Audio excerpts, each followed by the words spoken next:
She came to surprise her husband for their anniversary, but within minutes, a manager humiliated her in front of the entire company, not knowing she was about to expose a scandal that could destroy them all. The marble lobby of Carter Tech Solutions gleamed under the late afternoon sun, every beam of light cutting across the polished floor like it had been staged for a movie. Heels clicked in steady rhythms, laptop bags swayed at the sides of busy employees, and the faint chatter from open-plan offices floated down the hall. At the reception desk, the young receptionist barely looked up from her keyboard. Then the air shifted. Rebecca Stone appeared from the far corridor, her charcoal suit perfectly pressed, her expression the same cold mask she wore in every boardroom. The head of human resources didn't just walk, she advanced, her heels striking the marble with the authority of someone who believed she owned every inch of it. Her eyes locked on Aaliyah standing near the desk, a small gift bag in one hand, her posture calm but expectant. Rebecca slowed, letting her gaze travel deliberately from Aaliyah's polished black heels, up her tailored dress, pausing at the designer bag in her grip, and finally landing on her face. It wasn't a look of curiosity. It was the slow, assessing glance of a gatekeeper deciding whether the person in front of her even deserved to breathe the same air. Security, Rebecca said without raising her voice, yet the word carried through the lobby like a bell. Jerome, the building's security guard, glanced up from his post near the glass doors. She didn't wave or beckon, she pointed, two fingers like a general summoning a soldier to the front line. "Be ready," she added, never taking her eyes off Aaliyah. Employees slowed their pace, some outright stopping in their tracks. A hush began to ripple out from the reception desk. Rebecca stepped closer, close enough that Aaliyah could catch the faint scent of her expensive perfume. "People like you don't just wander into Carter Tech," she said, her voice sharp enough to cut glass. "And when they try, they don't get far." She let the sentence hang, scanning the onlookers to make sure they were listening. "Do you even understand where you're standing? This is not a place for opportunists looking for a free ride." Aaliyah's grip on her bag tightened, but she didn't flinch. The lobby seemed to shrink around them, the sound of typing and footsteps fading into the background. Rebecca shifted her weight, letting her voice carry further. "There's a level, a standard, and this building is for people who have earned their place, people who belong here, and you," she let her eyes sweep over Aaliyah one more time, "don't." A murmur rolled through the crowd, now forming in a loose semicircle. A few phones appeared, their cameras angled just enough to avoid catching the lens glare from the skylight above. Rebecca didn't seem to care, or maybe she hadn't noticed. She was focused on making sure every syllable landed. Jerome took a hesitant step forward, but Rebecca's eyes sliced toward him. "Stand by," she ordered, her tone leaving no room for discussion. The moment stretched thin. Aaliyah could feel every set of eyes, every judgment in the air. Someone shifted their weight behind her, and the faint sound of a camera app's record chime cut through the silence. Rebecca's hand moved suddenly, reaching behind the reception desk and pulling a cold bottle of water from the staff fridge. She twisted off the cap in one sharp motion. The sound of breaking plastic seal was louder than it should have been. For the briefest second, the whole lobby seemed to pause, breathing suspended, muscles tensed, as if the building itself sensed what was coming. Then the bottle tipped. Clear water arced through the sunlight, each droplet catching the light like shards of glass before they struck. The cold shock hit Aaliyah's face first, streaming down her cheeks, soaking into her silk blouse, dripping from her chin onto the polished leather of her shoes. The splash echoed in the vast lobby, followed by the sharp patter of water hitting the marble floor. A few gasps broke the silence, but no one moved. Rebecca lowered the empty bottle with the slow satisfaction of someone closing a case they believed was already won. A smile curved at the corner of her mouth, thin and triumphant. Somewhere in the crowd, a phone camera's red record light glowed steadily, capturing every second from the moment Rebecca first opened her mouth. 30 minutes earlier, the world outside Carter Tech Solutions had been quiet, bathed in the gentle light of early afternoon. Aaliyah sat in the driver's seat of her black Tesla, the hum of the climate control a soft backdrop to her thoughts. In her lap rested a carefully wrapped lunch silver foil smoothed to perfection, tied with a thin silk ribbon. Her hands lingered on it for a moment, fingertips pressing lightly against the warm container inside. She had been awake since 5 a.m., moving through her kitchen with the quiet precision of someone on a mission. The bulgogi was marinated the night before, her husband's favorite, the recipe perfected from their first year together. She'd sliced the scallions with care, measured the sesame oil exactly, because today wasn't just another day. Today marked 5 years since she had walked down the aisle and promised forever to David Carter. Outside the windshield, the city moved as usual. But inside the car, she was in a world of her own. Aaliyah remembered the anniversary plate David had surprised her with on their second year, engraved with their initials and the phrase DNA forever. That same phrase was now on the license plate of the Tesla, a gift from him 3 years ago. She smiled at the memory, then checked the time. He'd be wrapping up his board meeting soon. She wanted to be waiting for him when he came down. Her life before marriage had been demanding but fulfilling. An MBA from Wharton, 6 years in corporate consulting, fluent in 3 languages, a black belt in Taekwondo, weekends spent volunteering for literacy programs. She had walked away from her career to focus on their life together, but her discipline never faded. This lunch was not just food, it was an act of love, a small gesture wrapped in silver and sentiment. She stepped out of the car, heels clicking against the smooth pavement of the visitor parking section. The building loomed ahead, all glass and steel, sunlight bouncing from its surface into her eyes. She adjusted her Hermes Kelly bag on her arm, the leather soft and warm from the sun, and walked toward the entrance. Her posture was upright, confident, but never arrogant, the way she carried herself in every space, whether a boardroom or a community center. The lobby doors slid open with a faint whisper, letting in the sound of conversation, the soft thump of shoes on marble, the steady hum of an afternoon workday. Aaliyah nodded politely to the receptionist as she approached, her voice warm but formal when she spoke. "Good afternoon, I'm here to see David Carter. It's personal." There was no hesitation in her tone, no hint that she expected trouble. She didn't notice the glances from a few passing employees, or the way the young receptionist's expression shifted ever so slightly as her eyes dropped to the visitor log. Aaliyah's attention stayed on the thought of David's reaction when he saw her standing there with his favorite meal in hand. She imagined his smile, the way he always tilted his head slightly when he was surprised. That was the moment she was chasing, the quiet joy of being thought of being cared for. She reached into her bag to make sure the handwritten anniversary card was still in place, the ink from this morning's message dry and crisp. 5 years. Every one of them worth celebrating. The sound came first, a short, clipped laugh, not warm but sharp enough to carry across the polished floor.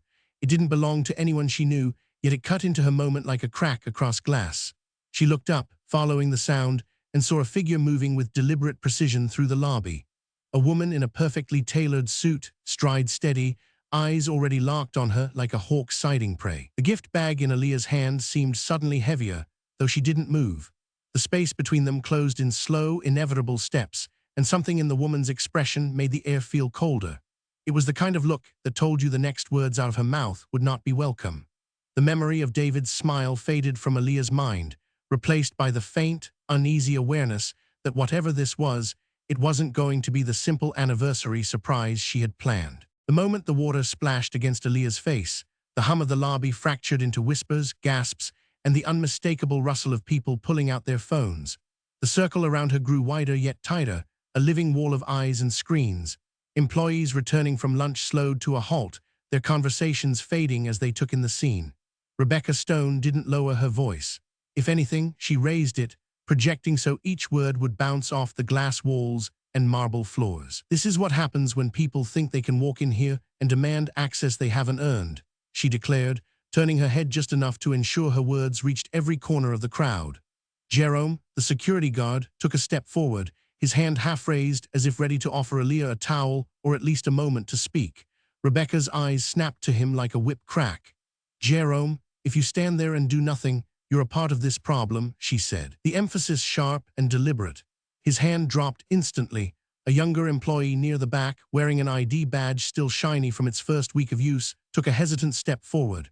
"Maybe we should," he began, but the words died under Rebecca's glare. It wasn't just a look. It was a warning, the kind that could end a career before it began. He stepped back into the crowd, his cheeks flushing as he avoided Aaliyah's eyes. The phones kept coming up. The faint, telltale glow of red record icons dotted the semicircle. Somewhere near the left, a phone screen mirrored back to its owner's face, viewer count climbing, comments racing upward faster than they could be read. "Is this real? OMG, someone's getting fired." Rebecca, emboldened by the silence around her, moved closer to Aaliyah, her voice now laced with condescension. "You show up here, waving some story, thinking you'll just slip past because you dress the part. You don't belong here. Not in this building, not in this company, not in this world." She let the last words drip with deliberate cruelty, making sure they landed like blows. Aaliyah stood her ground, water still dripping from her chin, her fingers tightening around the strap of her bag.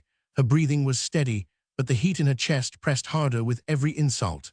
Across the circle, a woman in a navy cardigan lowered her eyes quickly when Aaliyah glanced her way. She knew her. Aaliyah remembered her from last year's company picnic. Martha, administrative assistant to the CEO. There was a flicker of recognition there, a quick widening of the eyes, but it vanished as Martha dropped her gaze to the tablet in her hands, clutching it tightly to her chest. Another man, older, standing near the elevators, shifted uncomfortably. He too had seen Aaliyah before company dinners, photos in the quarterly newsletter, but his hands stayed in his pockets, his lips pressed into a thin, tight line. The silence was not ignorance, it was fear. Fear of Rebecca's reach, fear of the quiet. Calculated ways she could dismantle someone's position, erase them from the company without ever saying their name out loud. The only sounds now were the clicking of phone cameras, the steady buzz of live stream notifications, and Rebecca's voice filling the spaces in between. If you think dressing in silk and carrying a designer bag will get you past me, you're sorely mistaken, she said, her eyes scanning the crowd, daring anyone to contradict her. No one did. The young receptionist at the desk shifted in her chair, biting her lip, but kept her eyes on her computer screen. Viewers online were now in the thousands, flooding the comments with outrage, speculation, and disbelief. But in the lobby, no one moved, no one spoke. Aaliyah, standing alone in the center, could feel the weight of their stares. Some pitied her, some judged her, and a few, just a few, knew exactly who she was and what she meant to the man on the top floor. But knowledge meant nothing here if it wasn't spoken aloud. In this space, in this moment, silence was complicity, and it wrapped around her as tightly as the wet silk clinging to her skin. 3:10 p.m. The clock on the wall ticked loud enough for Aaliyah to hear it between the murmurs and the occasional shutter click from someone's phone.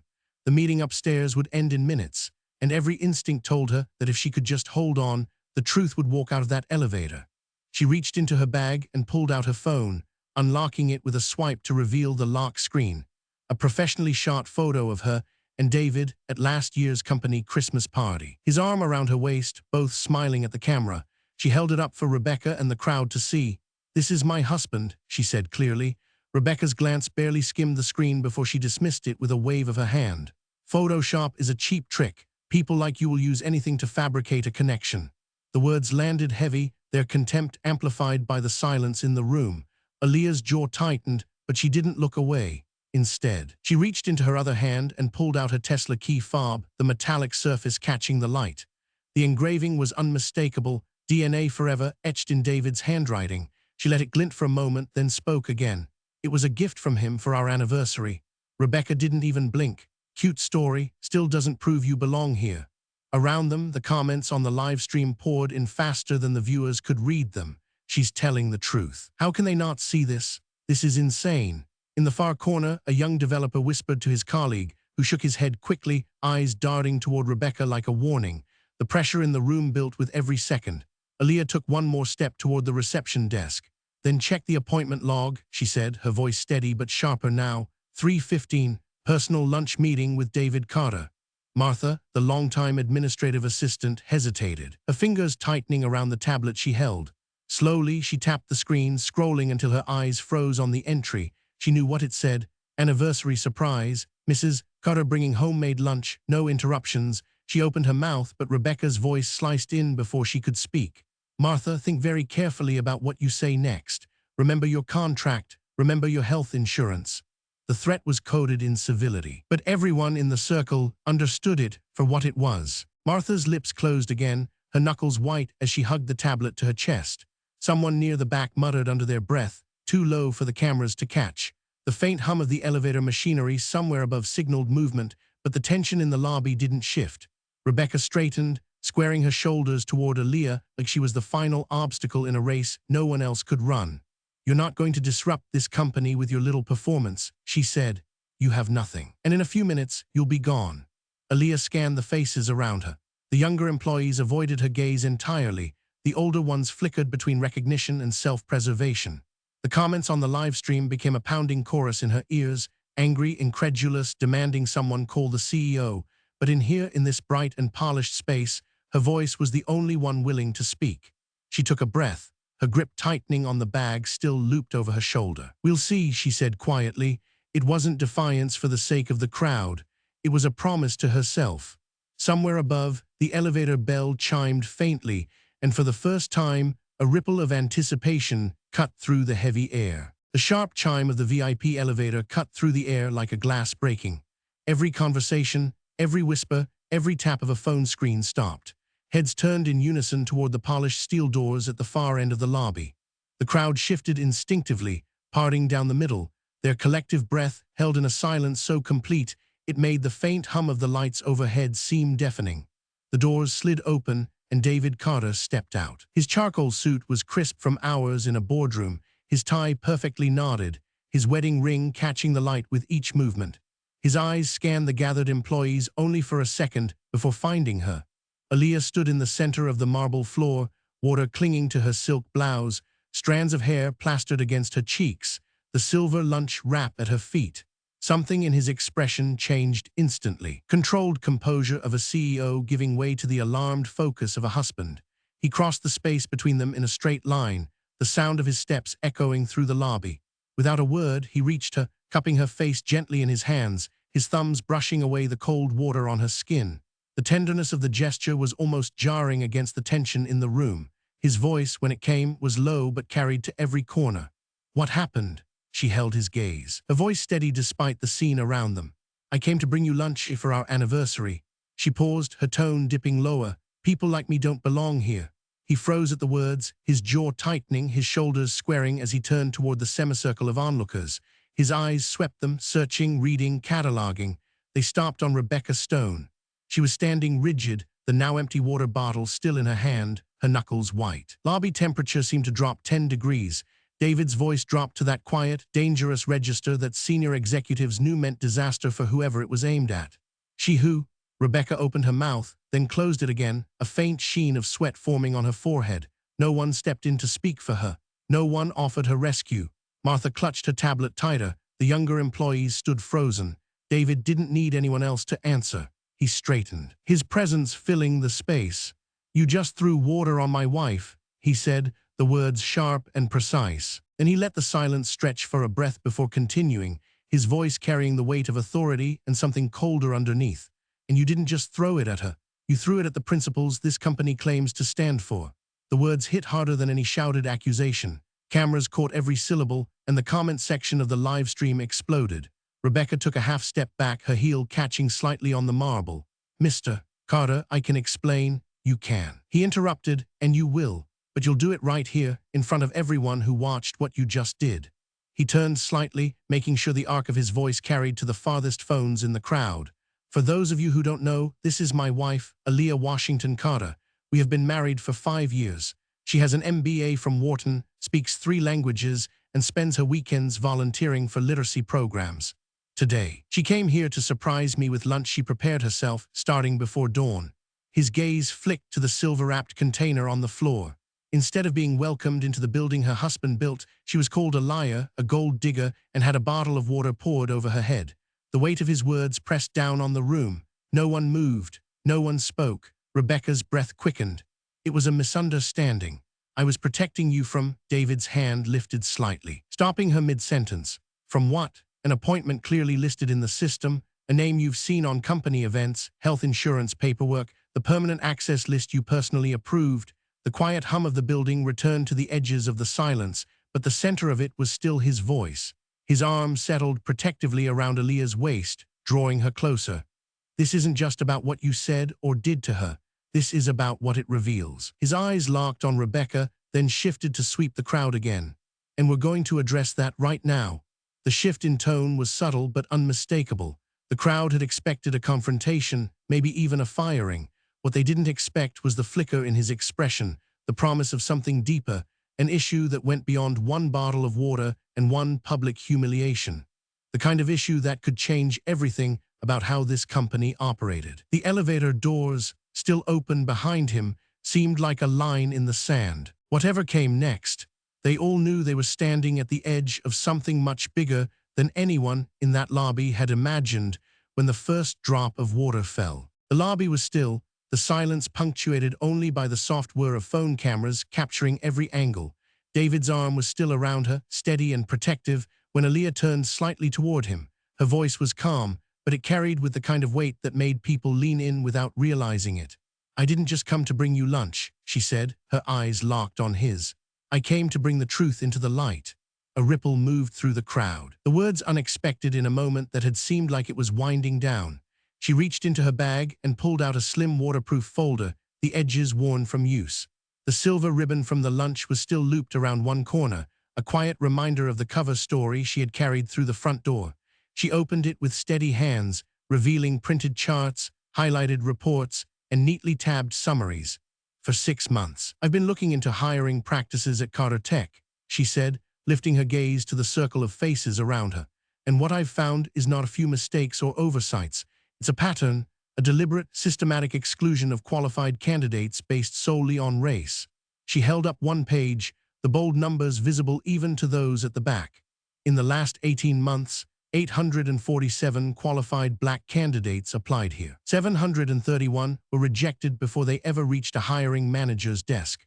During the same time, over 1,000 white candidates with similar or lesser qualifications applied. Only 312 were rejected at that early stage. Gasps cut through the stillness, the figures hitting harder than any insult could. On the live stream, the comment feed exploded, viewers tagging news outlets, calling for investigations. Rebecca's face paled, the bottle still dangling uselessly from her fingers. Aaliyah continued, her voice steady, unhurried, each word deliberate. "I know this because I worked with workplace equity nonprofits and reviewed internal HR screening logs. The disparity is too great to be explained by random chance, and the notes attached to the rejections, coded language, not a cultural fit, lacks polish, might not thrive in our environment. These aren't assessments, they are filters." The weight of her gaze landed on Rebecca for the briefest moment before sweeping back to the crowd. David didn't interrupt, his expression unreadable but intent, like a man watching the final pieces of a puzzle click into place. Aaliyah's tone didn't rise, but it didn't need to. Every person in the room could feel the shift, the realization that what had started as an ugly, personal confrontation was actually something far larger. "I came today knowing there was a chance I'd be stopped," she said. "That someone might decide I didn't belong. I wanted to see how far that decision would go, how public it would become. Because this isn't about me getting into this building. It's about hundreds of people who never even got the chance to try." Martha's eyes flickered down to her tablet again, the appointment log still open, the notes about today's meeting staring back at her. She didn't move, but her grip on the device eased just slightly. The crowd was quiet in a way that had nothing to do with fear now. It was the quiet of people processing that they had just witnessed the opening move of something much bigger than a corporate HR dispute.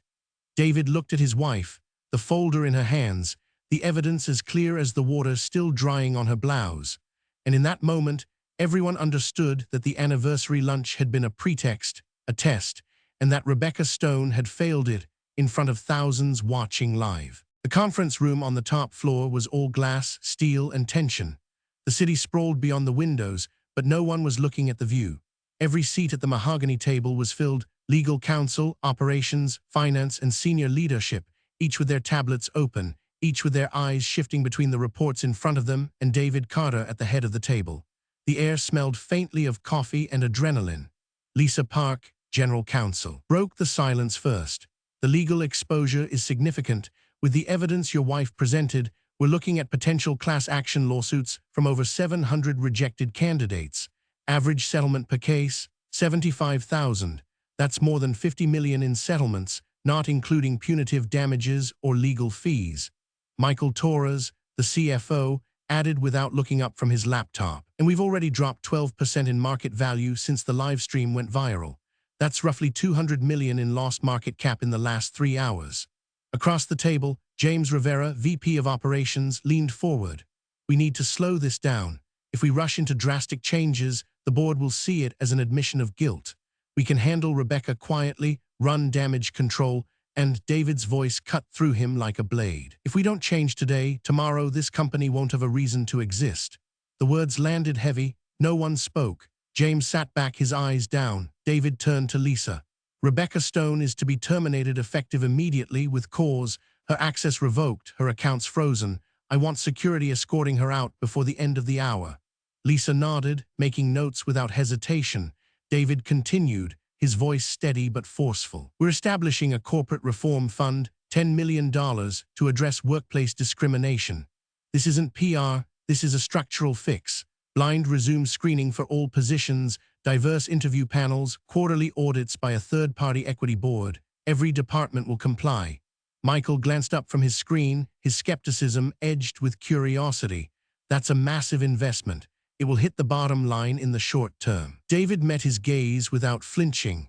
It will save the bottom line in the long term. Talent we've been rejecting is talent our competitors have been hiring. That ends now. Around the table, a few heads nodded. The initial shock was giving way to the realization that this wasn't just damage control, it was a reset. David paused, then looked toward the empty chair beside him where Aaliyah's folder sat. "One more thing," he said. "Aaliyah isn't just walking out of that lobby as my wife. She's walking into this company as its new Chief Diversity and Inclusion Officer, reporting directly to me with board access and budget authority." A few eyebrows rose. Michael leaned back in his chair. "That's unconventional." David's reply was immediate. "So is turning a public humiliation into an opportunity for systemic change. She has the data, the insight, and the conviction to rebuild our hiring culture from the ground up. That's exactly what we need." No one argued. The decision hung in the air, a declaration that the old order was gone. Lisa closed her tablet.